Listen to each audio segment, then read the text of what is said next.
Time rhymes, April 18, 2026, 20 shillings and a toy hedgehog, 20 shillings and a toy hedgehog. In the autumn of 1637, a prosperous Buckinghamshire landowner named John Hampden was assessed 20 shillings in ship money and refused to pay. 20 shillings was nothing to Hampden. He owned estates across 3 counties. He could have paid the levy, paid it again, and forgotten both amounts by supper. But ship money was a tax that King Charles I had imposed without Parliament's consent, and Hampden had concluded that the principle was worth more than the convenience. Ship money was in origin a medieval coastal defence levy. Maritime counties paid for the upkeep of the navy in time of war.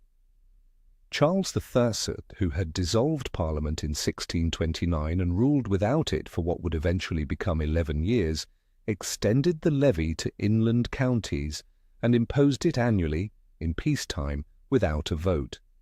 What had been an emergency coastal contribution became, by royal decree, a permanent national tax. Charles needed the revenue.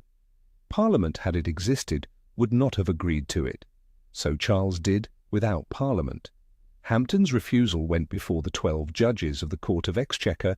In June 1637, the case was argued for months. When the verdict came in 1638, 7 judges ruled for the king and 5 for Hampden. Charles had won. It was the most expensive victory an English monarch ever claimed.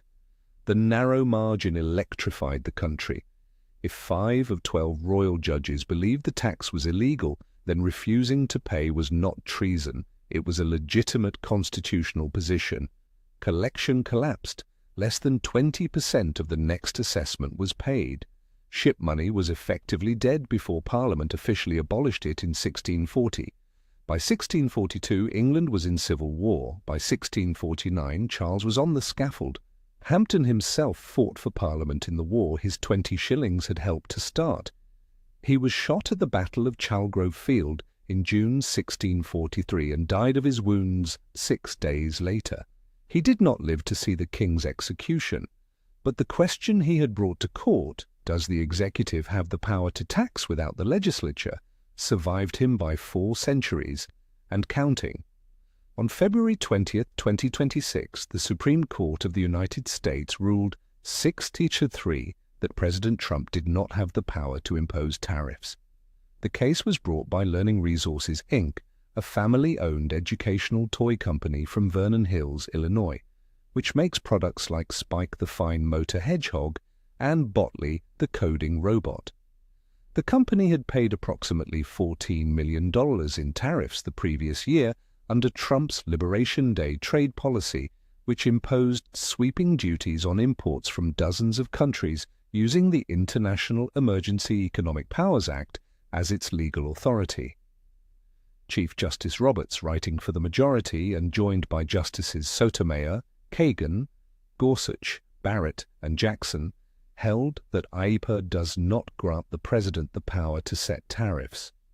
Had Congress intended to convey the distinct and extraordinary power to impose tariffs, Roberts wrote, it would have done so expressly, as it consistently has in other tariff statutes. The power to tax, the court held, belongs to Congress. Justices Thomas, Alito, and Kavanaugh dissented. The ruling struck down roughly $175 billion in tariffs. More than $200 billion had already been collected from importers, with the question of refunds left unresolved. Within hours of the decision, Trump announced new, across-the-board tariffs of 10% under Section 122 of the Trade Act of 1974, a statute that permits the President to impose temporary tariffs to address balance of payments deficits. The next day, he raised them to 15%, the maximum the law allows. These tariffs took effect on February 24th and will expire on July 24th, 150 days after they began, unless Congress votes to extend them. The parallel to Hampden is not the verdict. It is what happened after the verdict. Hampden lost in court. Learning Resources won. In both cases, the ruling clarified the constitutional principle the power to tax belongs to the legislature without settling the political fight. Charles found a way around his narrow victory until Parliament forced the issue. Trump found a way around his clear defeat by switching legal authorities. Both executives treated the court's answer as a problem to be managed rather than a boundary to be observed. What Hampden's case teaches is that the power to tax is not a legal question that courts resolve once. It is a political question that legislatures must defend continuously.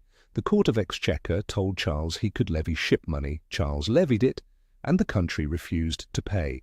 The Supreme Court told Trump he could not levy IEEPA tariffs. Trump switched to Section 122 and the tariffs continued.